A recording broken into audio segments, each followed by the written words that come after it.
O primeiro lugar onde chegou a família de Lehi foi chamado por eles de a Terra de Primeira Herança.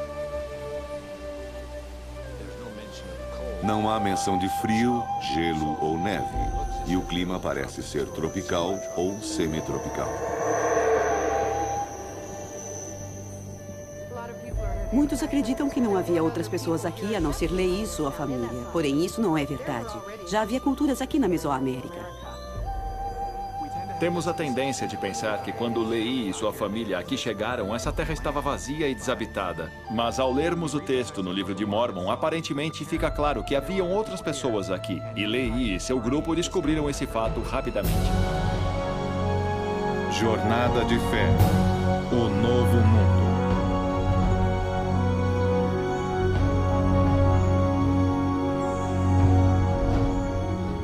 Após a difícil jornada através do solitário deserto da Arábia e do cruzamento do oceano até o Novo Mundo, Nefi, o obediente filho de Lehi, estabelece os membros fiéis da família como um povo do convênio, num lugar que, de acordo com os eruditos, acredita-se estar localizado na Mesoamérica, nas regiões do sul do México e Guatemala.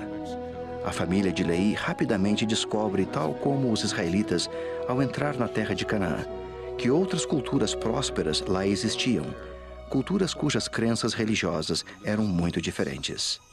O desafio deles, tanto quanto nosso, era que, embora vivessem em um mundo que continuamente tentava-os a fazer o mal, eles deveriam guardar os convênios feitos com Deus. Em 600 a.C., haviam pessoas vivendo nessa região. Eles encontraram outras pessoas e, com o passar do tempo, começaram a integrar-se com esses diferentes grupos. No século VI a.C., na Mesoamérica, observamos um desenvolvimento cultural muito grande. Eles encontraram uma civilização complexa que já estava numa trajetória florescente, que mais tarde seria a civilização maia e outras culturas.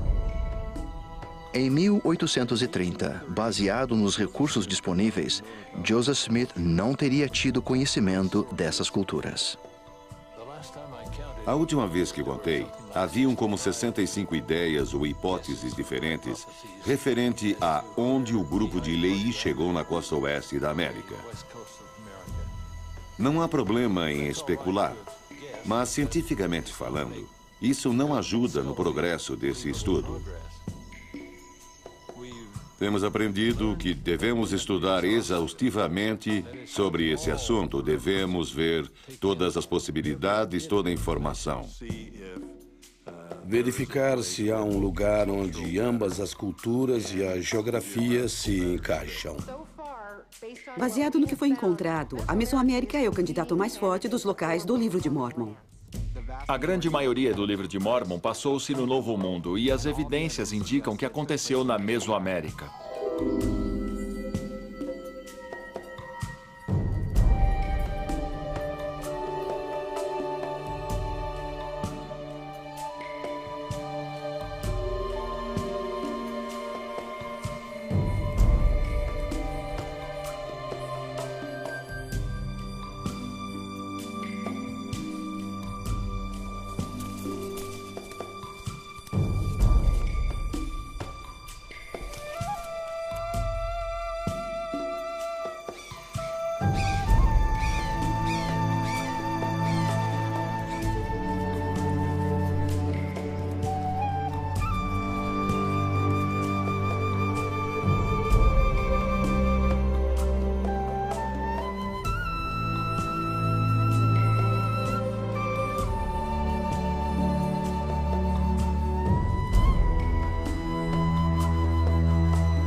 O primeiro passo ao observar a geografia do livro de Mórmon é começar com o texto, obviamente, pois o livro de Mórmon é a autoridade no que diz o livro de Mórmon.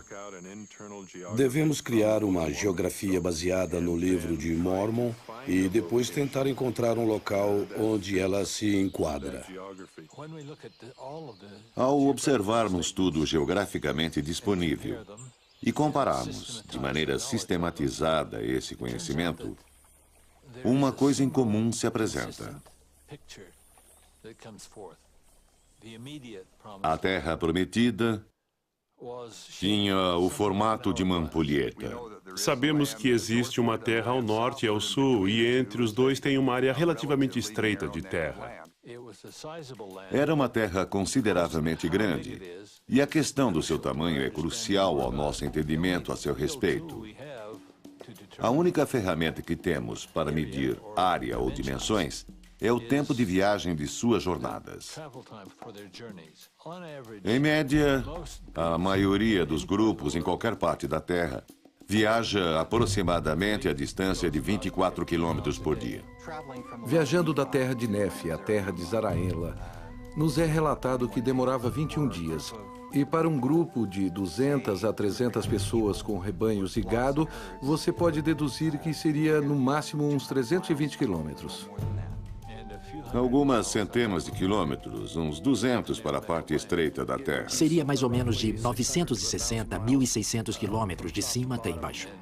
E provavelmente não mais que 320 quilômetros de largura, talvez um pouco mais, mas não o suficiente para mudar o cenário. Ligado, você pode deduzir que seria no máximo uns 320 quilômetros.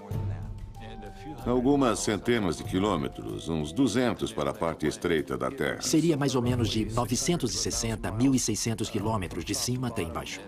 E provavelmente não mais que 320 quilômetros de largura, talvez um pouco mais, mas não o suficiente para mudar o cenário.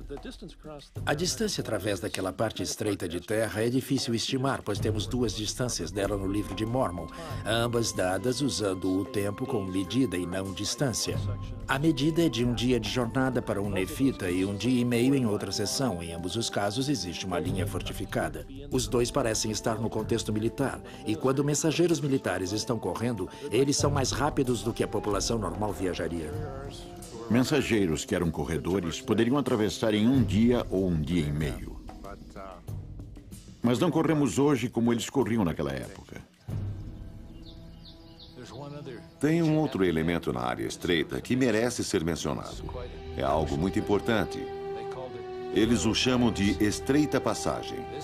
Não é apenas a estreita passagem, ela está dentro da estreita passagem. Há uma estreita passagem na faixa estreita de terra em algum lugar estratégico para viagens no sentido norte e sul. Deve ter sido estreito o suficiente para que um exército pudesse defender e prevenir uma infiltração. O exército nefita soube que poderia interceptar refugiados que dirigiam-se ao norte. Não havia outro lugar para ir, a não ser por aquela passagem. E eles interceptaram os refugiados. A Terra do Norte e a Terra do Sul são os dois grandes elementos mencionados no mínimo 75 vezes cada. A Terra do Sul estava quase toda rodeada por água. A Terra ao norte não estava totalmente explorada e se estendia a território desconhecido. É ao norte e ao sul. Não é a Terra do Sul e nem a Terra do Norte. Isso indica que havia algo em ambos os lados de cada um deles. Um rio é mencionado em todo o registro. Esse é o rio Sidom. O rio Sidom é a parte central da terra de Zaraenla. Sabemos que o rio flui na direção norte. Se é um rio, sabemos que tem um vale. Se houver um vale, sabemos que existem montanhas em um dos lados. Os dois maiores candidatos para o rio Sidom é o rio Grijalva, em Chiapas, e o rio Usumacinta, o qual drena as montanhas da Guatemala. Ambos desaguam no Golfo do México. Encontramos uma variedade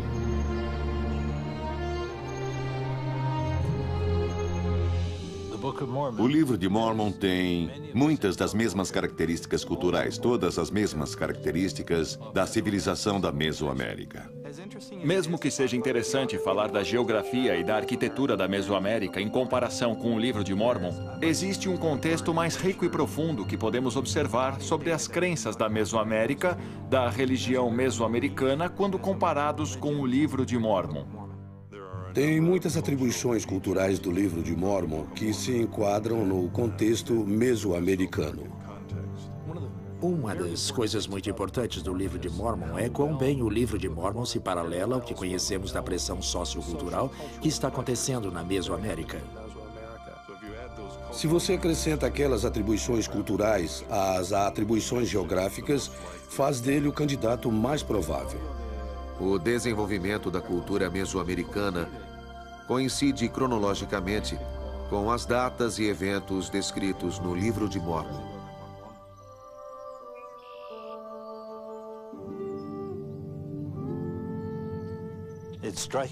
O fascinante para mim é que o Livro de Mórmon fala basicamente de duas civilizações. Primeiro, os Jareditas, e depois os Nefitas, Lamanitas e Mulequitas, indo em direção à Terra do Norte, a qual os Nefitas chamavam de Terra de Desolação. Encontramos o local onde os Jareditas haviam morado. Então, onde estivermos olhando para os Jareditas, terá que ser ao norte da passagem estreita de terra, e que está de acordo com a Mesoamérica. A sequência de tempo e localização para os Olmecs e os Jareditas se encaixa muito bem. O estabelecimento da cultura maia nas montanhas e planícies ocorreu no mesmo período de tempo que o estabelecimento da civilização nefita e lamanita. A última parte da era pré-clássica começa em meados de 500 ou 400 a.C. e continua até de 3 a 400 depois de Cristo. A terra onde os nefitas e lamanitas habitavam foi uma terra com cidades grandiosas.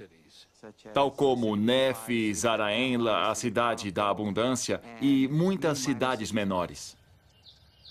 Na época do Livro de Mórmon, temos algumas grandes cidades que estavam florescendo na Mesoamérica. Temos a área pré-clássica de El Mirador, que foi uma grande cidade. E temos cidades que nos são familiares, tais como Palenque, Tikal, que estavam começando a florescer. Então, existiam cidades, e com isso a existência de uma população correspondente. É provável que a maior cidade na Mesoamérica seja a altamente reconhecida Teotihuacan nos altiplanos do México.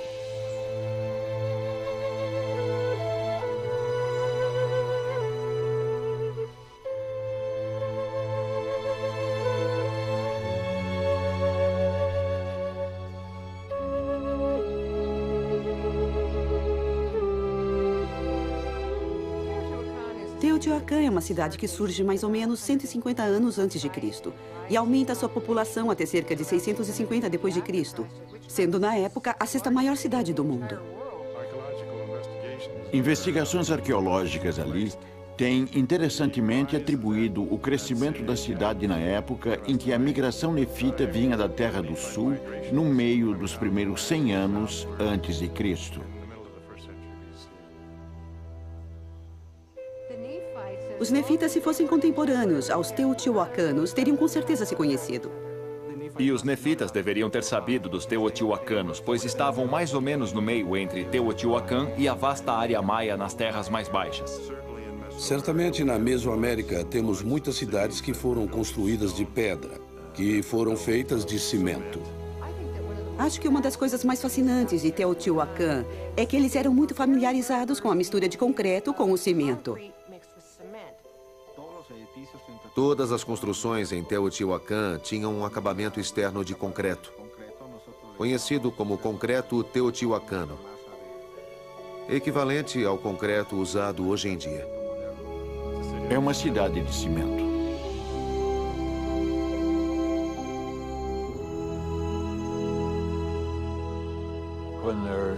Quando há tantas pessoas envolvidas e tantas entidades sociais com cidades de grandes escalas, tem que haver um governo forte.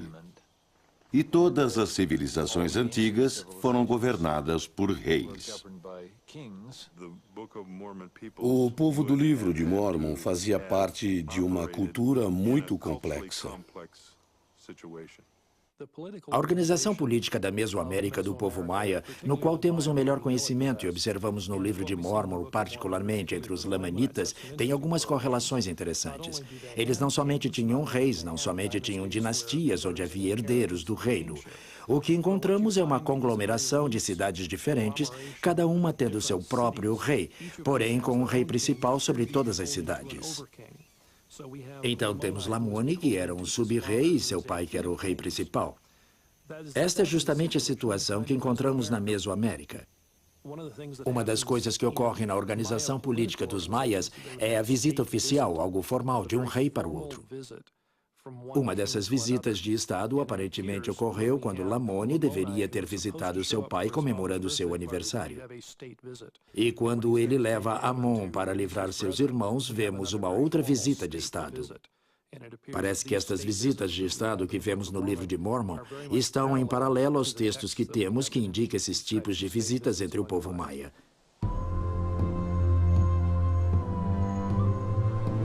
Quando Nefi e sua família se separam dos seus irmãos, eles vão além das montanhas e chegam às montanhas da Guatemala, onde eles fundaram a cidade de Nefi. A cidade está nas montanhas, em algum lugar. Nefi a descreve como acima. A melhor candidata para a cidade de Nefi provavelmente seria a área de Caminal Ruiu. O livro de Mórmon nunca, de forma específica, menciona que eles se uniram a outras pessoas, mas tudo indica que eles se uniram a outros grupos de pessoas. Caminal Ruiu foi de fato a civilização berço do sul da Mesoamérica, da mesma forma, em muitas maneiras, que a cidade de Nefi.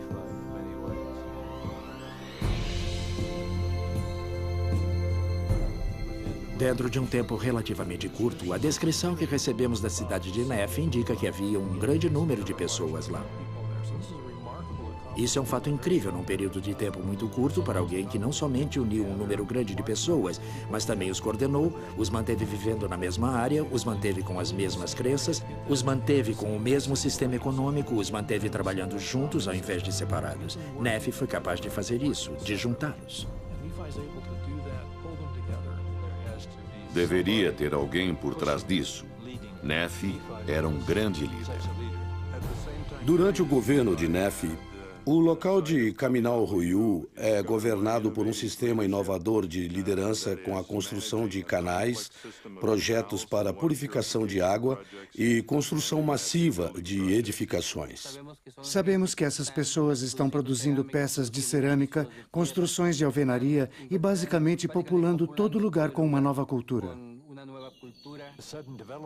O desenvolvimento repentino é justamente o que eu esperaria de um grupo de imigrantes com um nível alto de tecnologia intelectual e cultural, sendo posto num lugar e construindo num ambiente novo uma nova manifestação de civilização.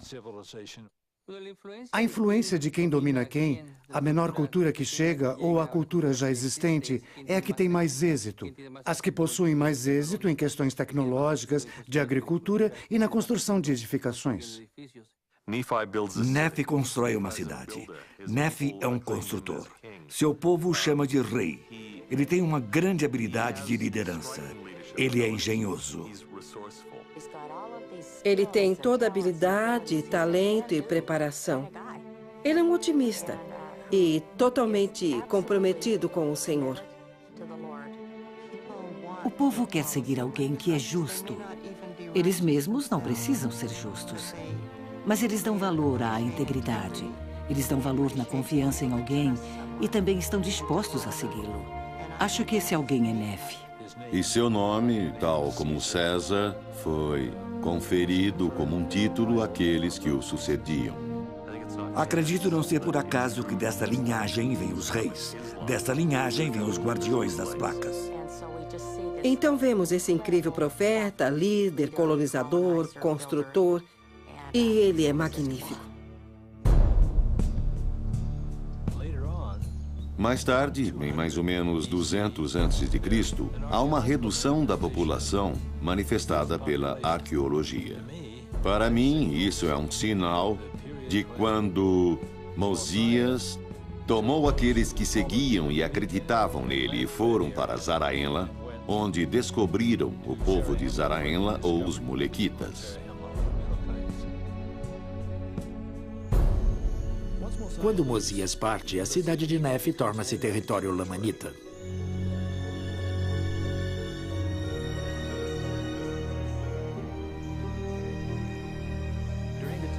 Durante o tempo do Livro de Mórmon, eram falados múltiplos idiomas. Além dos idiomas, houve um número surpreendente de maneiras de escrever dentro da Mesoamérica.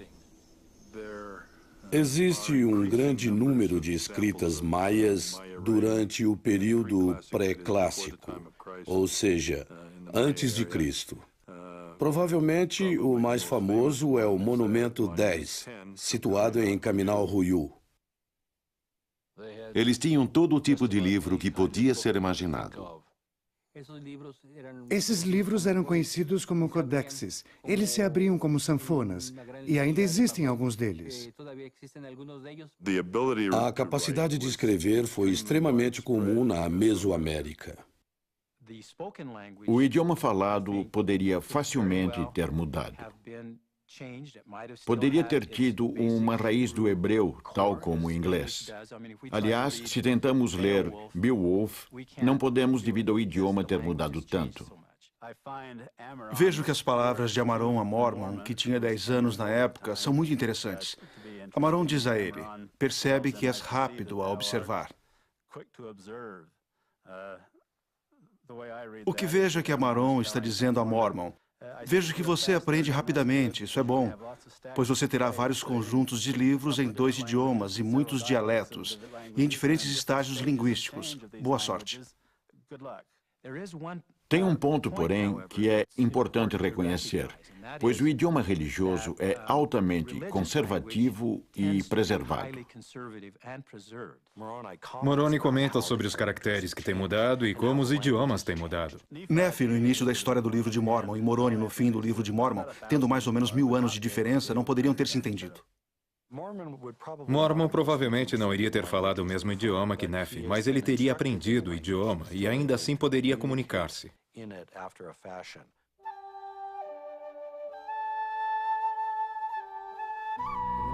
Uma das questões mais fascinantes sobre Lehi e sua família, ao chegar no Novo Mundo, é como a transferência de cultura vai acontecer. Qual é a direção?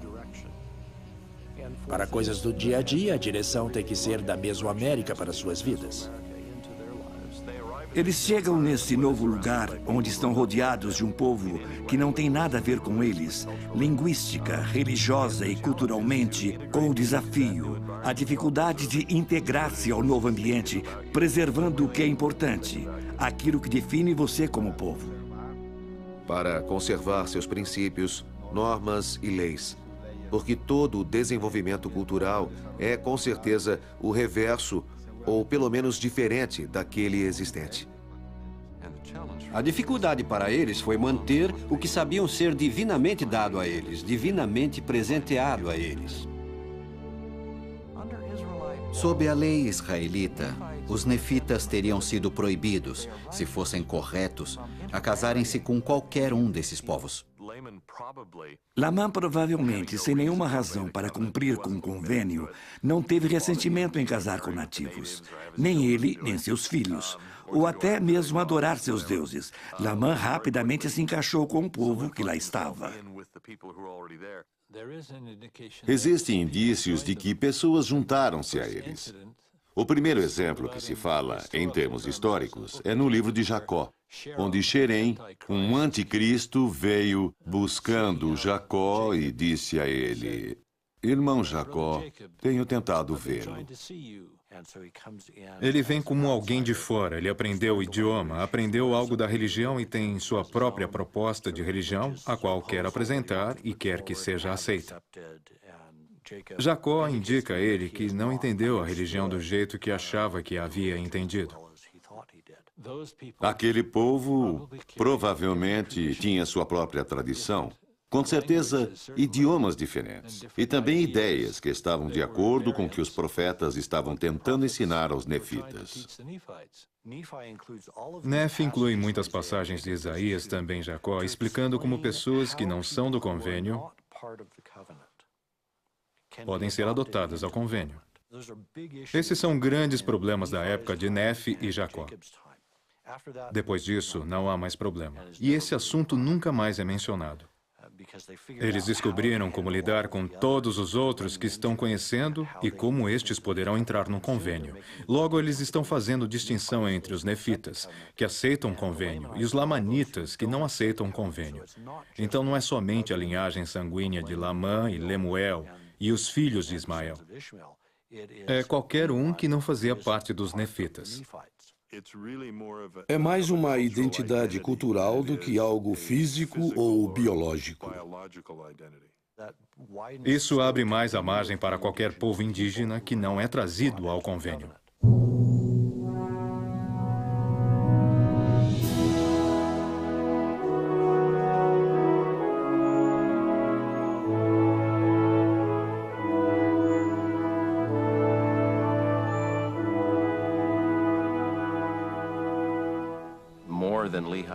As escrituras nas placas de latão preservaram seu povo mais do que a família de Leí.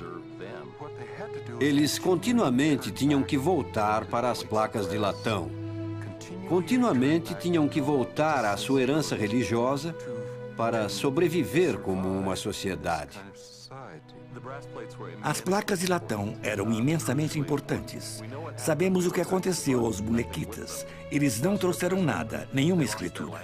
Perderam seu idioma, perderam sua identidade, perderam a memória de quem eram e perderam sua religião. As placas de latão tiveram o mesmo papel na sociedade deles que as escrituras em nossa sociedade. Elas aumentam nossa memória, nos fazem lembrar dos acordos de Deus com seus filhos no passado. E com isso vem a lembrança que até no novo mundo, num ambiente diferente, o Deus de Israel é o mesmo, ontem, hoje e para sempre. E seu espírito é o mesmo ontem, hoje e sempre. É surpreendente como o povo no novo mundo, como a família de Leí, viveu a lei de Moisés em sua pureza, sabendo por que foi dada. Eles esperavam por Cristo. Eles buscavam o Messias mencionado nas páginas iniciais do livro de Mórmon. Por todo o livro de Mórmon, começando pela primeira geração, se fala do Cristo prometido. Leí tinha uma noção até mais nítida devido às revelações que lhe foram dadas, especificamente sobre a vinda do Messias. Então os leítas e os nefitas entenderam melhor que os israelitas no Velho Testamento, que a lei de Moisés não era um fim, mas um guia para algo além, que os sacrifícios apontavam a um grande sacrifício que ainda viria. Eles viam a lei de Moisés como algo que precisava de cumprimento, não algo que era para ser cumprido até o final do tempo.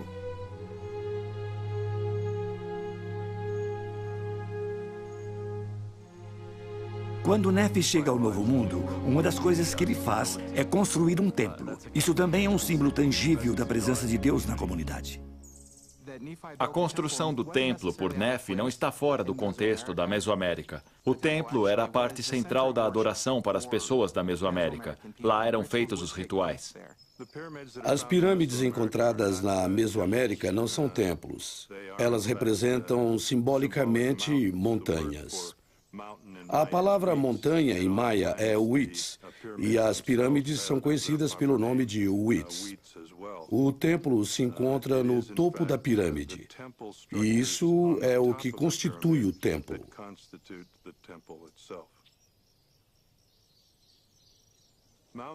Montanhas eram consideradas sagradas. Por exemplo, na área ao redor do lago Atitlã, existem 3 vulcões, todos considerados sagrados. Na antiguidade, eles estavam conectados à criação da Terra, pois eles surgiram do primeiro oceano.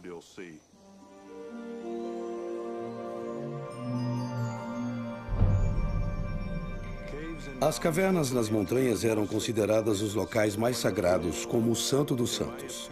A pirâmide maia representava a criação artificial da montanha, e os locais sagrados em cima delas representavam as cavernas. As cavernas eram como portais para o mundo sobrenatural, principalmente o mundo dos mortos. Os maias possuíam um conceito do universo dividido em 3 partes: o céu, a terra e o mundo coberto por água abaixo da terra. Observamos esses mesmos conceitos sendo ensinados no livro de Mórmon. Quando Abinadi está pregando aos sacerdotes do rei Noé, ele diz: não farás para ti imagem de escultura, nem alguma semelhança do que há em cima nos céus, nem debaixo da terra, nem nas águas debaixo da terra. E este é exatamente o conceito do cosmos visto pelos maias. Embora não seja exatamente claro o que acontece em cada um desses níveis, ou como era obtido, a meta final dos maias, principalmente dos reis, era atingir o mais alto nível do cosmos e chegar até o céu.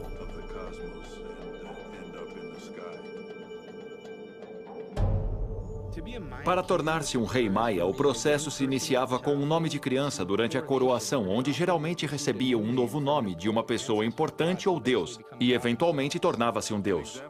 Um exemplo de adoração no templo no período antes de Cristo, na Mesoamérica, pode ser observado na arquitetura maia, onde vemos 3 templos. Não sabemos com certeza o que era realizado nesses templos, mas uma recente descoberta na Guatemala do período anterior a Cristo mostra murais com temas relacionados à criação. Muitas das ideias e símbolos encontrados nas culturas posteriores durante o período nefita são derivados de uma cultura anterior conhecida como os Olmecas. Eles também possuíam as mesmas ideias, crenças e simbolismos.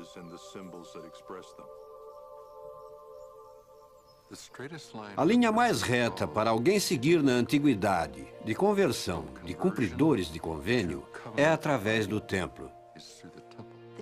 Os templos são tão importantes para eles quanto o templo foi importante ao rei Salomão.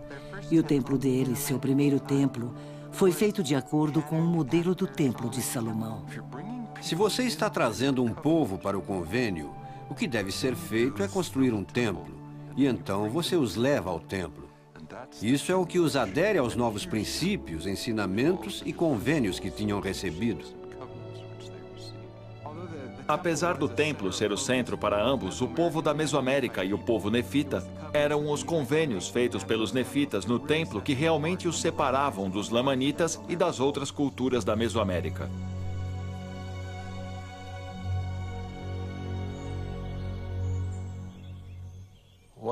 Uma das distinções mais interessantes da cultura da Mesoamérica em todo o tempo foi o grau de concentração nos assuntos religiosos.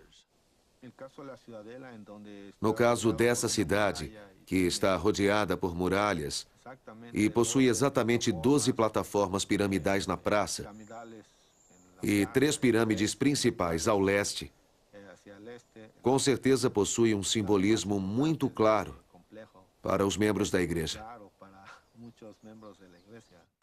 O simbolismo mais forte da Mesoamérica está centralizado na ressurreição.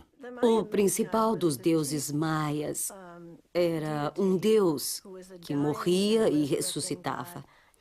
Muitas vezes o vemos saindo da terra. A terra é representada pelos maias como uma tartaruga, ou seja, ao ser ressuscitado, ele emerge do meio do casco quebrado da tartaruga. Mesmo que a história da ressurreição maia seja diferente da crença mórmon, a ideia é que um Deus deveria morrer, ser santificado e ressuscitado para salvar ou criar o mundo, com certeza mostra muitas crenças semelhantes e paralelas. Observamos em ambas as antigas civilizações maias e no livro de Mórmon que a morte e a ressurreição de um deus faz parte do tema central religioso. No livro de Mórmon, temos várias referências em que o povo se torna idólatra. Em muitas partes no livro de Mórmon, eles são advertidos contra a adoração de imagens. Encontramos isso em Mosias 12 e 13, e também em Alma. Quando observamos isso pela ótica das religiões mesoamericanas, parece fazer muito mais sentido. No livro de Alma, capítulo 5, tem um discurso magnífico que fala sobre o renascimento espiritual. Haveis recebido a imagem de Jesus Cristo em vosso semblante? Encontramos na Mesoamérica uma frase na pedra que basicamente fala sobre receber a imagem de algum deus em seu semblante. Isso corresponde a um ritual de imitação de Deus que era típico entre os reis e outras elites, onde usariam uma máscara e literalmente se transformavam em algum deus. Eu acho que Alma estava falando contra isso quando ele perguntou: tendes recebido sua imagem em seu semblante, falando de Cristo? Ao invés de falar a seu povo a imitar algum outro deus, foi dito que deveriam ser como Cristo.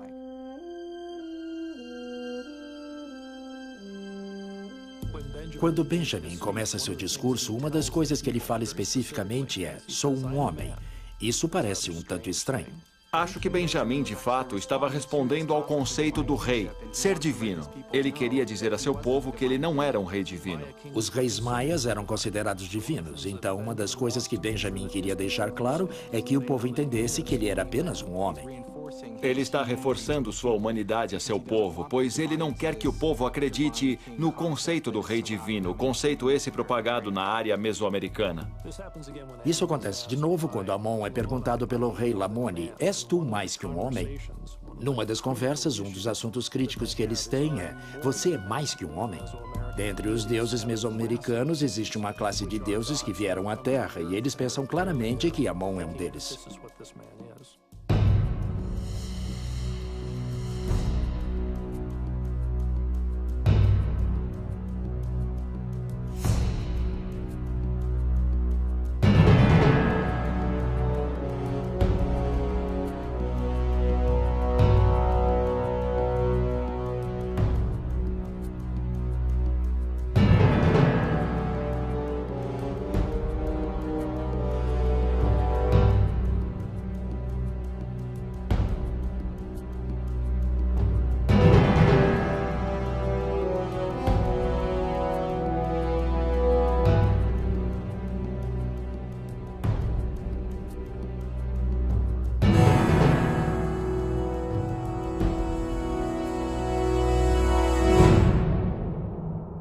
Os reis maias tinham uma prática de sangramento, ou seja, dando seu próprio sangue para rituais de sacrifícios em nome de seu povo. Isso era uma prática dos reis e das rainhas, pois as mulheres faziam também, para mostrar que eles eram divinamente chamados para governar. O governante era o mais importante. Quanto mais alto o nível social, mais importante era o sangue dele como oferta.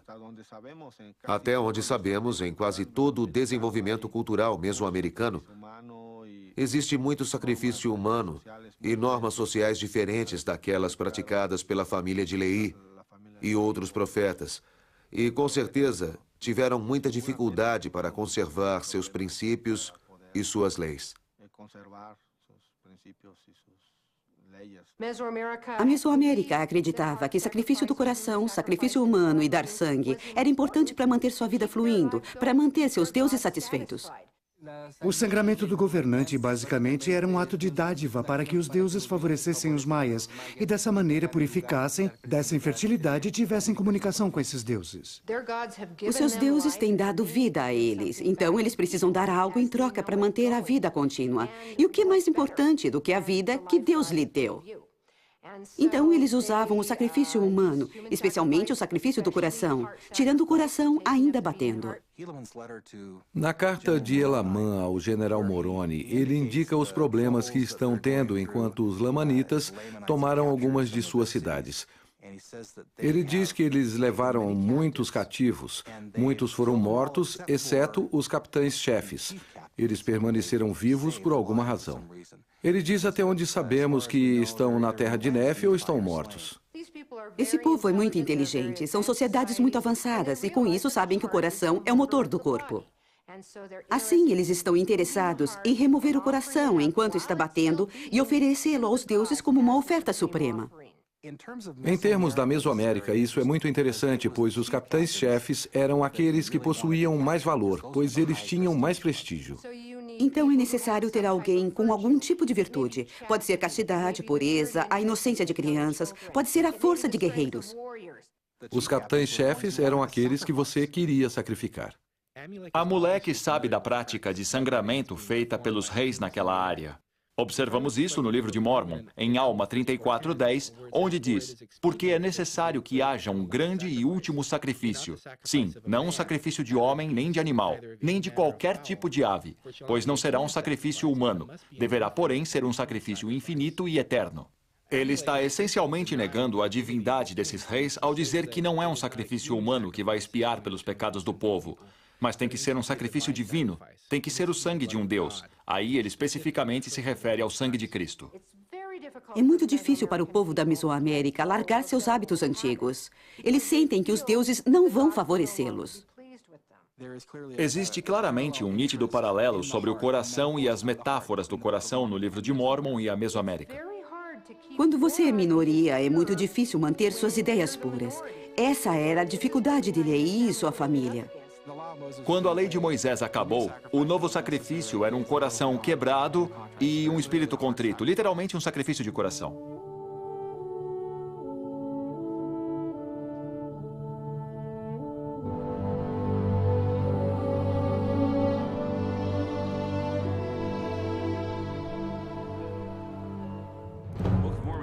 O livro de Mórmon começa com um cenário de guerra e termina com um cenário de guerra. O primeiro é a destruição da cidade de Jerusalém pelos babilônios e, no final, a destruição dos nefitas pelos lamanitas. Então toda a narração é enquadrada por guerras. No campo da arqueologia, todos estavam seguros que não houvera guerra na Mesoamérica. Houve guerra. Quando recebemos melhores documentações no período clássico dos maias, vemos que a sociedade inteira foi estruturada em atividades militares. Parece que era uma sociedade altamente militarizada. Foi uma parte íntegra à sua religião, de sua estrutura política e de suas economias. Roubar através da guerra fazia grande parte de sua sociedade. Todos os anos recebemos mais e mais informação sobre a importância das guerras, como eram.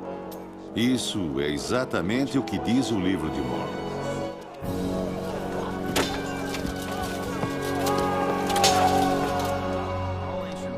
Toda a guerra antiga foi fundamentalmente um ato religioso, a qual era feita para cumprir com o desejo dos deuses. Isso certamente é refletido na Mesoamérica e no livro de Mórmon. Não conheço nenhum general antigo que não iria consultar seu Deus de um jeito ou de outro antes de entrar em guerra. O livro de Mórmon reflete a Guerra Santa em várias formas. A primeira é o papel explícito que profetas tinham no livro de Mórmon em assuntos de guerra. Os soldados nefitas consultam Alma para receber seu guia profético sobre a batalha antes de ser lutada. Isso é muito semelhante às práticas do Oriente Médio e da Mesoamérica. Os tipos e as descrições das formas de guerras no livro de Mórmon encaixam-se muito bem com a Mesoamérica. O livro de Mórmon menciona vários tipos de fortificações. Talvez as mais conhecidas tenham sido aquelas construídas pelo general Moroni mencionadas no livro de Alma. Se o terreno for plano, uma vala é escavada e o material tirado é colocado no lado oposto da vala, criando dessa maneira uma muralha. E em cima dela era construído um reforço de madeira, uma cerca. Os inimigos deveriam passar pela vala, subir um monte de terra e passar pela parede de madeira.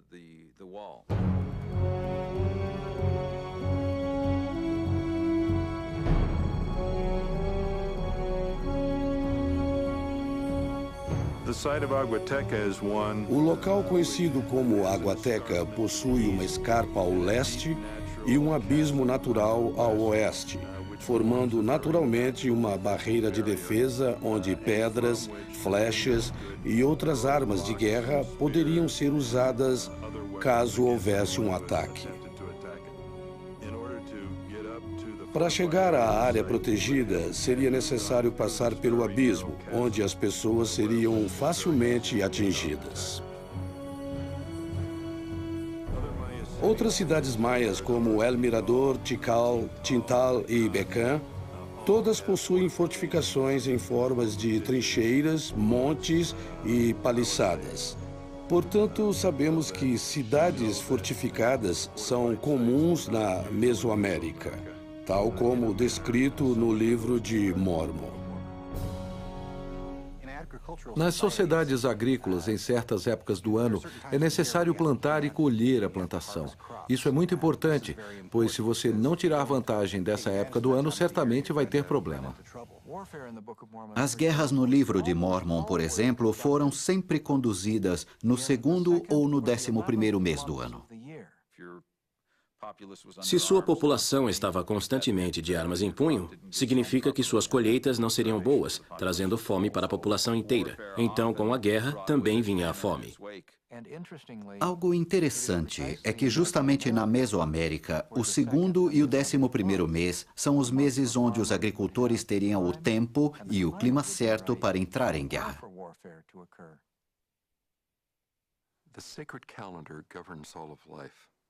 O calendário sagrado governa toda a vida, incluindo os reis e plebeus. As sociedades antigas estavam em sincronia com seus calendários, no sentido de estabelecer seus dias sagrados.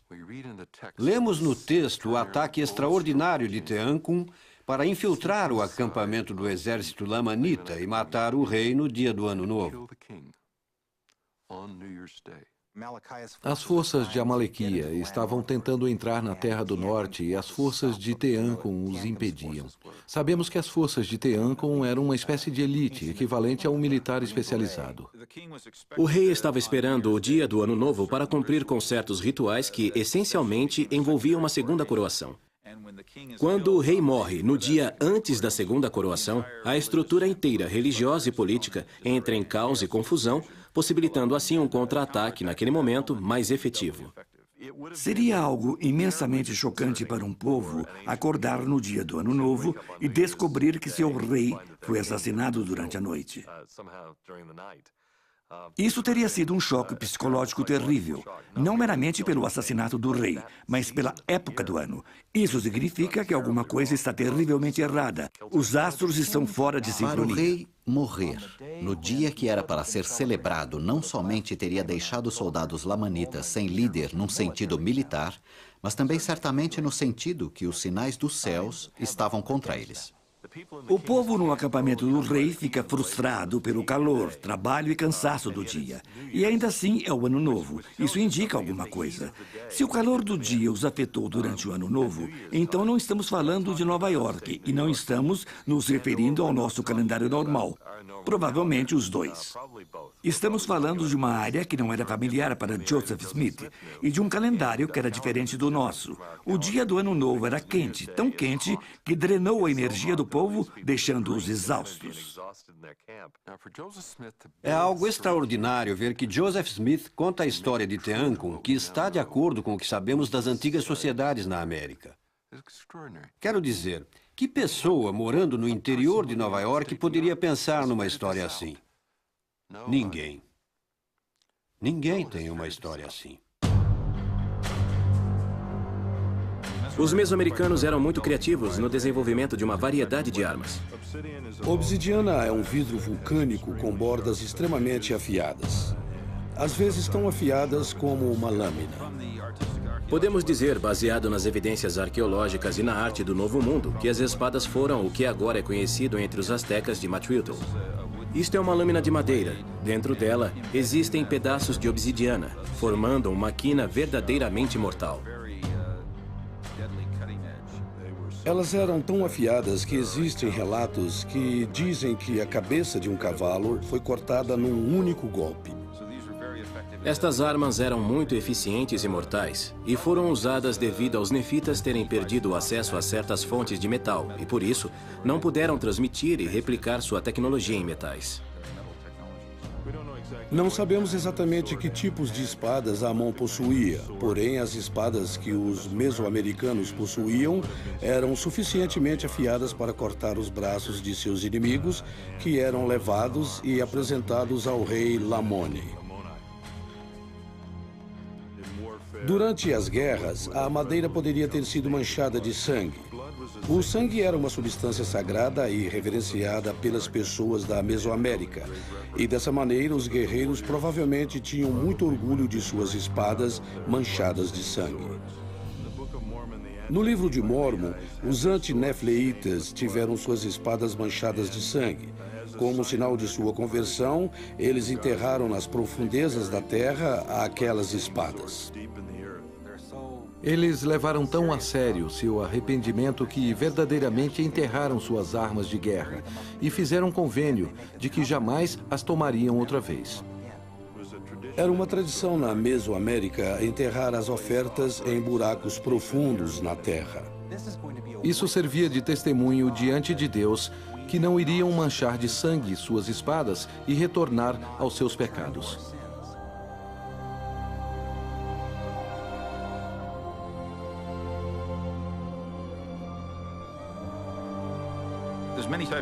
Existem muitos tipos de proteção descritos no livro de Mórmon.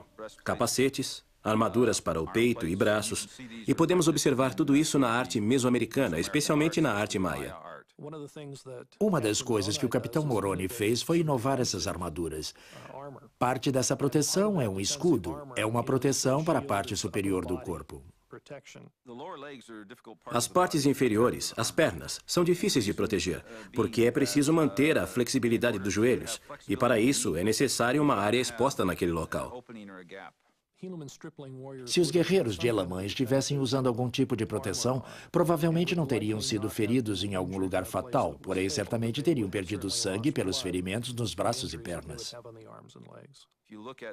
Se observarmos a arte marcial mesoamericana, fica evidente que os mesoamericanos também não tinham proteção abaixo dos joelhos.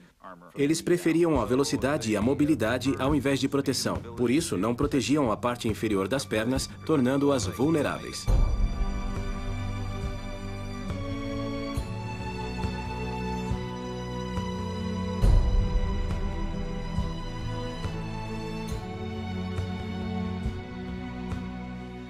O Capitão Moroni é um dos grandes heróis do livro de Mórmon. Mormon claramente pensava da mesma maneira. Ele disse, se todos os homens fossem como Moroni, os poderes do inferno estremeceriam. O Capitão Moroni deveria ser como um daqueles líderes que aparece de vez em quando. Simplesmente cheio de carisma. Quantas jovens moças neste mundo estão esperando por um Capitão Moroni? Se todos os homens fossem como o Capitão Moroni...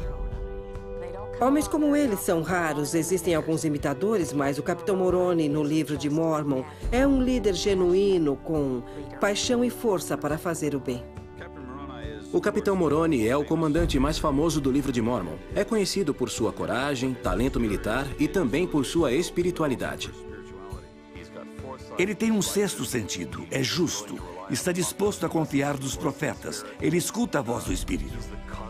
Ele é o padrão de um general justo, um comandante reto. Ele é o tipo de pessoa que você e o povo seguiria não importando o quê. Ele é muito inteligente, um general brilhante. Ele é um inovador. Ele tentava táticas novas e sempre era bom no que fazia, mas ainda assim é dito que ele não se deleitava no derramamento de sangue. Aprendemos uma boa lição de Moroni, ou seja, ser justo é maravilhoso. Você pode contribuir muito para a sociedade e para o reino quando é justo e habilidoso. É interessante que o estandarte da liberdade, possuído pelo Capitão Moroni, embora fosse tão simples e direto, fosse tão poderoso. Anos mais tarde, sob a liderança de Mormon, o povo fez uma lista das causas pelas quais lutariam. Suas esposas e famílias, suas casas e lares. O Capitão Moroni escreveu no estandarte da liberdade: em memória do nosso Deus, nossa religião, nossas famílias. Ao colocarmos Deus em primeiro lugar, as outras coisas se complementam.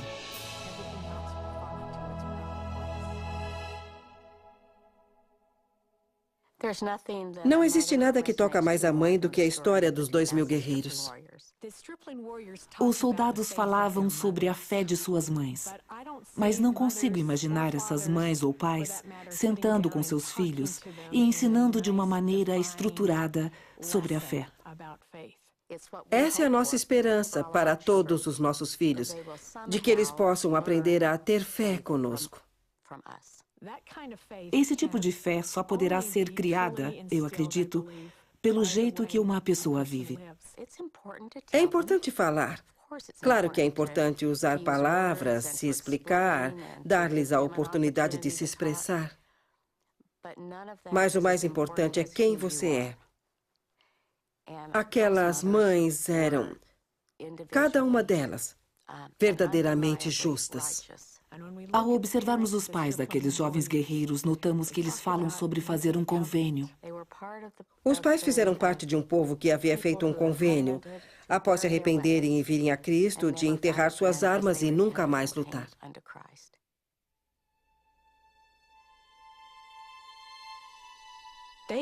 Esses jovens tinham uma fé incrível, tanto que Elamã sente-se fortalecido por causa deles. Isso mostra quão fortes foram esses ensinamentos, que não apenas fortaleceram aqueles que o receberam diretamente, mas, através de seus exemplos, aqueles jovens influenciaram até um grande líder militar e religioso. A diferença foi que eles não apenas falaram sobre fé, mas viveram-na. Eles eram cheios do testemunho, cheios de lealdade ao Senhor. Vemos isso de tempos em tempos, mas nesse caso, havia 2.000 deles. Elamã os chamou de filhos. Estas palavras nos ajudam a ver o relacionamento que havia entre eles. Ele não os considerava como seus guerreiros, mas como seus filhos. Nada pode substituir uma mãe justa, e sua influência não tem fim. Mães justas influenciarão não apenas sua posteridade imediata, mas também as futuras gerações. Eles lutaram contra o maior exército dos lamanitas e os atemorizaram ao ponto de desistência. A primeira coisa que Elamã faz é contar os mortos em seu exército. Mas ninguém havia morrido e os jovens explicaram a Elamã. Nossas mães nos prometeram que se fôssemos fiéis, seríamos salvos. Um dos princípios que os 2.000 guerreiros aprenderam de suas mães era que eles não deveriam focar suas vidas no temor. Na segunda batalha, a mesma coisa acontece. Elamã corre para contar os mortos, e deveria haver um bom número deles, mas devido às suas mães, nenhum morreu.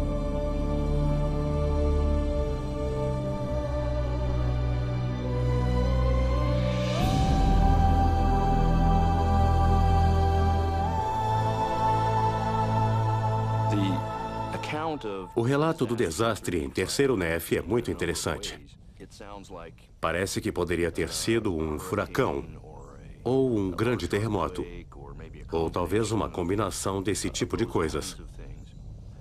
Mas ao ler os acontecimentos, existem muitos pequenos detalhes que parecem evidentes, de que o que eles estavam descrevendo foi uma grande explosão vulcânica. A Mesoamérica era uma terra que tinha vários vulcões. É uma das áreas com mais vulcões ativos no mundo. O tremor no livro de Mormon durou 3 horas. Isso não é típico para um grande terremoto, mas é muito comum para uma dessas explosões causadas pela erupção vulcânica. O maior terremoto registrado na história ocorreu no Alasca, e esse terremoto durou apenas 3 ou 4 minutos, sendo esse o maior terremoto registrado. O vulcão normalmente tem magma e pedra tapando sua chaminé, e demora um bom tempo para que esse material possa ser retirado. Isso poderia ter levado algumas horas. Na erupção do Monte Tambura em 1815, 100 vezes maior que a do Monte St. Helens, severamente afetou uma área de 1.600 quilômetros de circunferência. Parte do relato encontrado em Terceiro Nef diz que a face inteira da Terra foi modificada. Não existe outro evento natural, nenhum furacão, terremoto, nada semelhante que poderia modificar o terreno como um vulcão.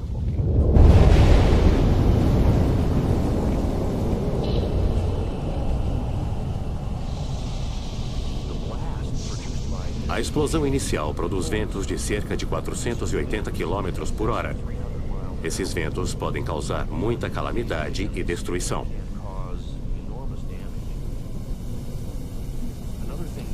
Uma outra coisa é produzida com toda essa cinza sendo jogada na atmosfera. O atrito entre as cinzas e as moléculas de ar produzem muita eletricidade estática. A eletricidade estática cria trovões fenomenais, tais como nunca se havia visto antes. Alguns relâmpagos possuem uma forma esférica. Os relâmpagos faziam parte dos acontecimentos durante essas erupções vulcânicas. E até mesmo bolas de relâmpagos literalmente batiam pela Terra. Provavelmente muitas pessoas tenham sido mortas devido a este fenômeno.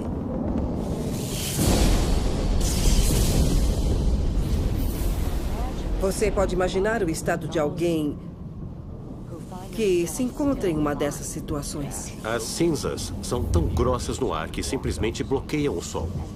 Aí temos essa escuridão, que dura 3 dias. Muita gente descreve a escuridão produzida pelas cinzas como algo tão escuro e impenetrável que nem se pode ver sua própria mão colocada na sua frente. E durante a escuridão, escuta uma voz anunciando: eis que sou Jesus Cristo. Então o silêncio. Um evento muito poderoso. Foi tão poderoso que ninguém se atreveu a falar.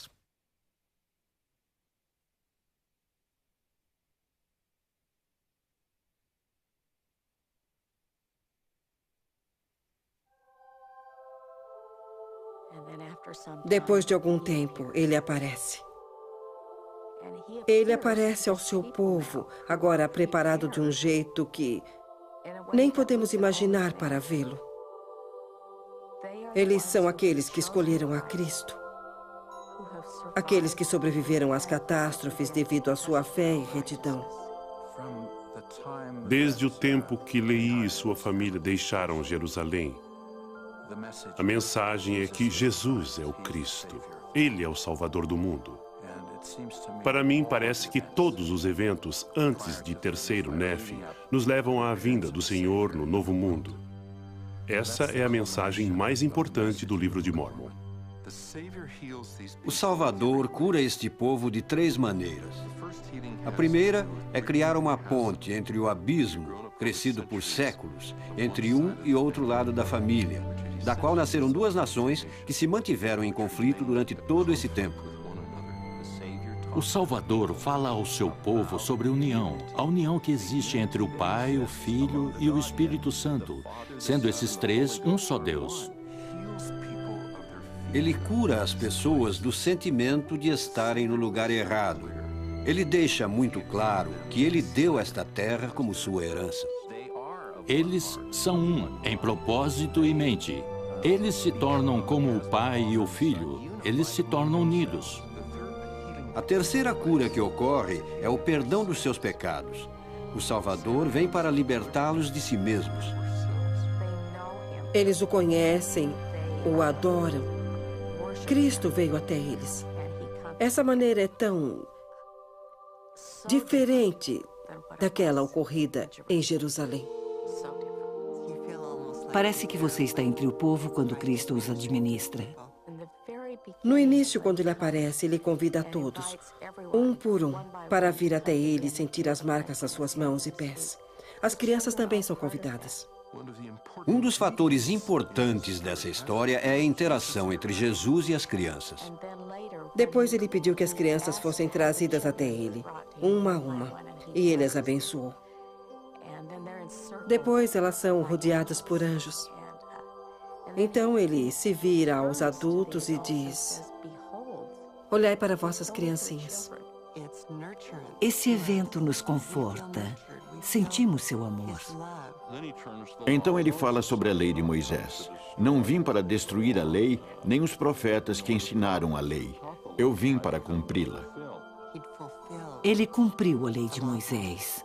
Ele tornou-se aquilo pelo qual nasceu. O Salvador, nosso advogado, nosso Redentor. Acho fascinante que, embora a visita do Senhor tenha sido incrível, eles, no meio a tudo isso, presenciaram também as bênçãos de ter o Espírito com eles. Então o Salvador foi capaz de fazê-los entender que ele não estaria com eles para sempre, porém um Deus ficaria com eles, o Espírito Santo.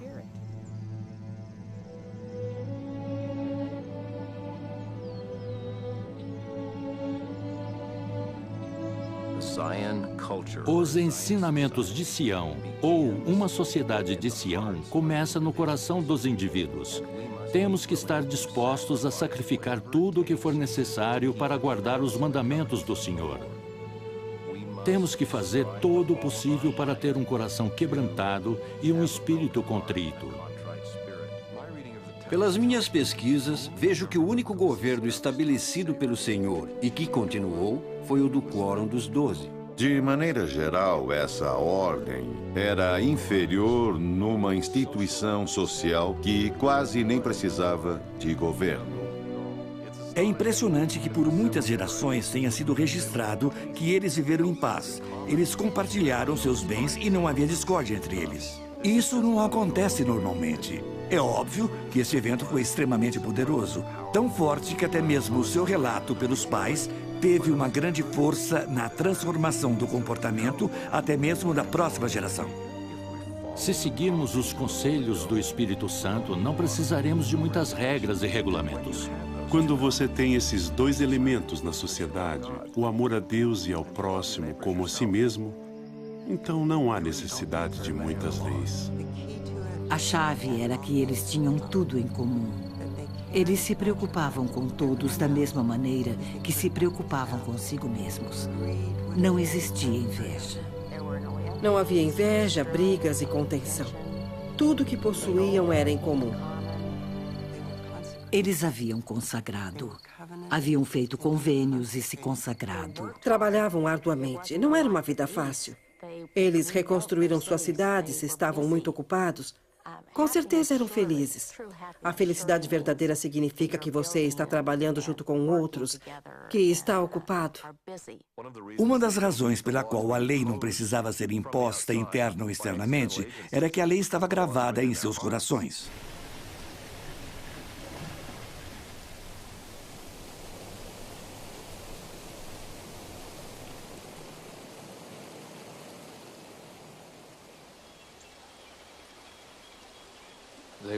Eram de um pensamento diferente, uma ordem de pensamento diferente. Não foi até 200 depois de Cristo, mais ou menos 170 anos após a crucificação, que pessoas ambiciosas começaram novamente a buscar poder. Finalmente, devido à natureza humana, eles acabaram cedendo. O povo começou a competir mais e mais, começaram a ter orgulho através de suas roupas finas, joias e nas suas igrejas, tendo dessa maneira conflitos e a necessidade de mais governo. Quando eles começaram a desejar mais que os outros, quando começaram a sentir inveja, coisas contrárias aos ensinamentos de Cristo, eles se colocaram fora do seu reino.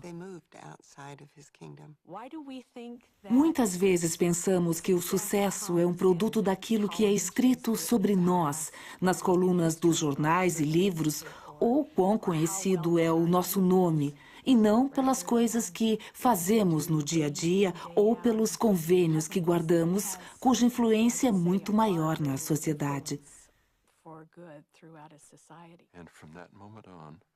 Daquele momento em diante, as coisas começam a cair. O povo, ao invés de ver a sociedade como um todo, a quem o Salvador havia curado, agora começa a dividir-se em clãs, tribos e famílias. Foi nesse momento que eles se dividiram em classes e começaram a mostrar suas riquezas. Daí em diante, eles não tiveram as características pacíficas.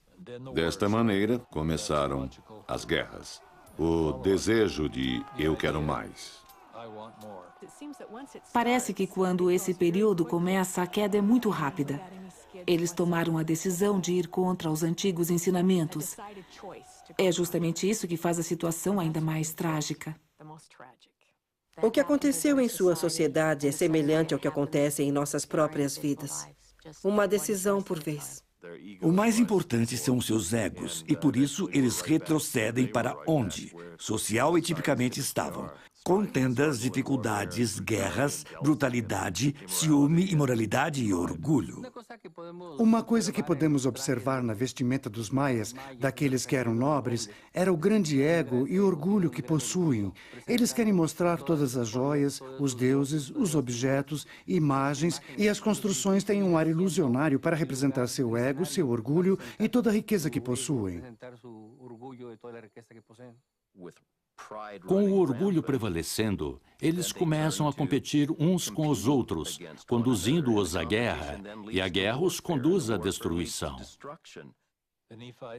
Poderíamos pensar que os nefitas e os lamanitas estivessem dispostos a dividir a terra, mas nenhum nem outro estava disposto a ceder. Lembramos que os nefitas, sob o comando de Mormon, pensavam que eram tão grandes, tão poderosos, que numa certa ocasião eles expulsaram os lamanitas até a terra de Nefe. Eles pensavam, podemos conquistar nossas terras novamente. Porém, a próxima onda de lamanitas colocou-os de volta onde estavam. Nenhum deles acreditava que perderia. Mormon era incrível. O encontramos pela primeira vez quando tinha 10 anos, sério e de percepção rápida. Ele nunca viu uma sociedade justa, nunca passou por esse tipo de coisa. Ele viveu bem depois dos nefitas fiéis. A maior parte de sua vida foi em meio à iniquidade. Como muitos profetas, Mormon é chamado pelo Senhor quando ainda jovem, extremamente jovem. Quando tinha aproximadamente 15 anos, ele diz que viu o Senhor. Diz que provou e conheceu a bondade de Jesus. Essa frase é incrível. Foi isso que provavelmente continuou renovando a fé que tinha em seu povo.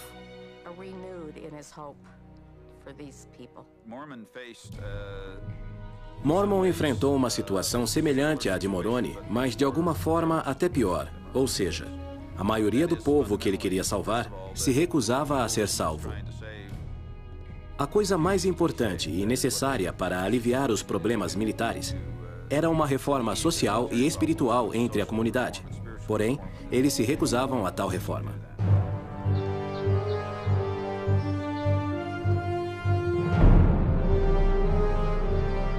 Mormon fala sobre uma grande revolução em toda a Terra.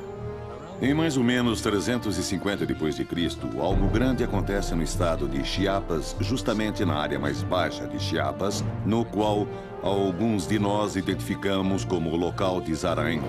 Houve quase um abandono total de artigos arqueológicos naquele local, nas cidades, durante aquele período. Aonde foi o povo? Bem no livro de Mormon, os nefitas estão sendo expulsos. São expulsos ao norte. Nos próximos 40 a 50 anos, eles são forçados a lutar por suas vidas. Em um certo ponto, Mormon relata especificamente e descreve um lugar onde o povo está indo ao norte.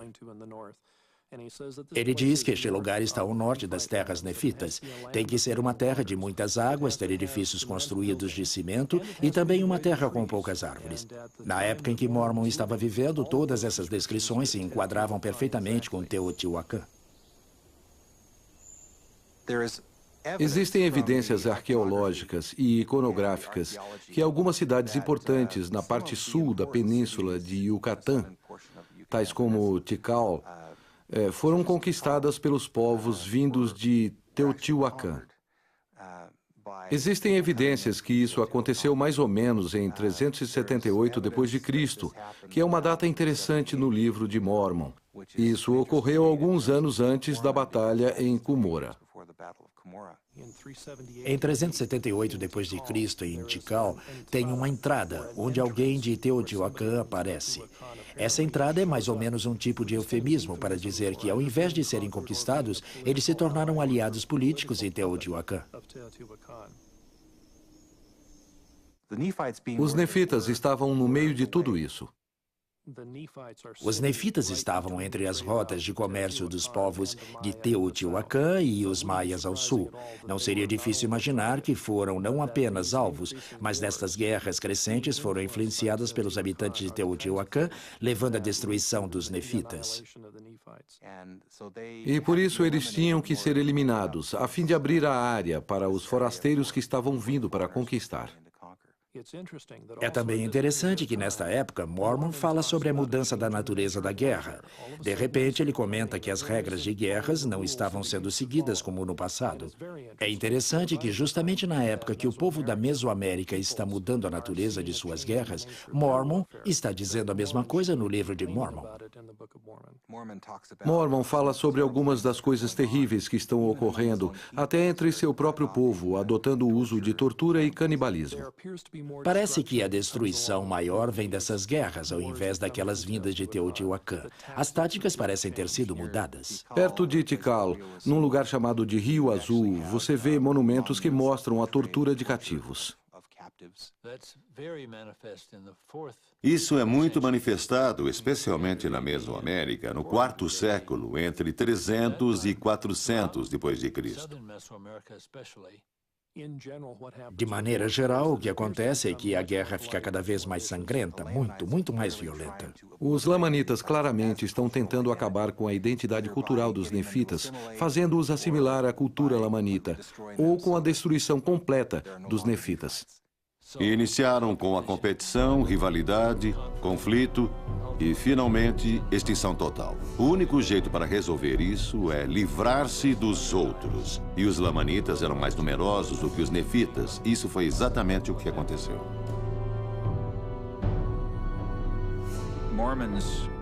A grandeza de Mormon foi manifesta pelo fato de que ele pôde evitar a destruição de seu povo por tanto tempo. Ele deveria ter sido uma figura legendária por aquilo que realizou nos primeiros 40 ou 50 anos, pois a guerra que eles lutaram durou um bom tempo. Passou sua vida inteira como um soldado, desde seus 15 anos até sua morte. No fim, quando ele finalmente sabe que tudo acabou, ele não fica desesperado, pois ele tem a nós. Acho que Deus nunca causa desespero, pois essa é uma característica de um Deus. Por causa disso, sabemos que ele está cheio desse amor. Mormon foi absolutamente um escritor maravilhoso e um editor incrível. Ele criou a história escriturística mais longa e consistente que temos do mundo antigo. É a obra mais longa de literatura que temos. Ela foi dada a nós por um único homem, olhando a sua religião e nos dizendo que ele pensava ser o mais importante. Ao concluir sua obra, ele volta o seu imenso coração e seu talento para cada um de nós. Ele escreve para nós, pois sabe que iríamos nos beneficiar com seu registro. Ele é tão convincente. Todas as histórias que ele inclui e todas as decisões que ele toma são especificamente para mostrar-nos que Jesus é o Cristo. Mormon é incrível para mim porque ele nos mostra que, embora o mundo ao nosso redor seja iníquo, você ainda pode manter os convênios feitos, você ainda pode se manter acima do normal e ser uma influência para o bem. Quando ele descreve para Moroni que perdeu a esperança, que todos haviam se tornado corruptos, fazendo o mal continuamente e não o bem, ele diz: não posso mais recomendá-los a Deus.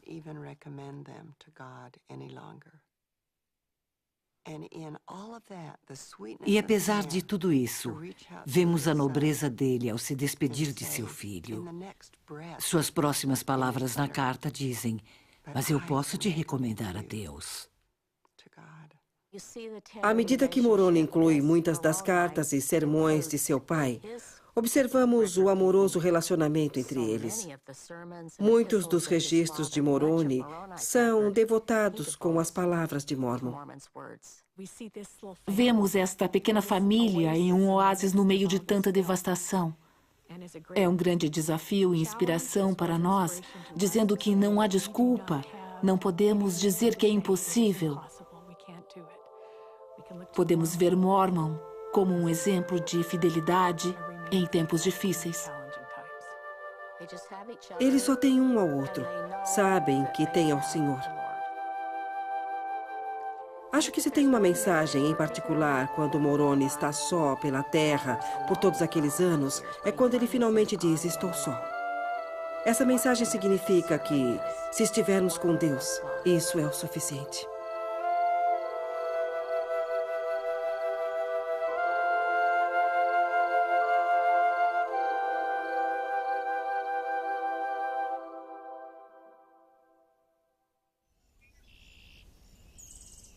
Existem muitos sítios que não têm sido explorados. Outros que pensávamos ser muito pequenos. Agora que estão mapeados, eles são muito maiores do que pensávamos. Não são vilarejos. Parece agora que estamos falando de cidades. Tem que haver mais exploração antes de confirmar ou não que a Mesoamérica realmente é o lugar do Livro de Mormon. Mas até agora, baseado nos estudos que tenho visto, as comparações são boas. Dos 200 mil locais que temos na Mesoamérica, a maioria no México, calculo que 300 deles foram investigados. Não busco a arqueologia para provar o Livro de Mormon ou a Bíblia ou qualquer outra escritura. Os entendidos debatem, argumentam, apresentam e desfazem teorias. Então, qualquer pessoa que use o testemunho e evidência científica como prova se encontra constantemente num estado de insegurança. Na verdade, acho que a arqueologia deveria ser usada como apoio para aqueles que já acreditam. Todos temos o direito de acreditar naquilo que queremos, mas não encontramos provas arqueológicas de que as coisas mencionadas no Livro dos Mormons não existiram. Isso não quer dizer que não existe forte evidência para o Livro de Mormon.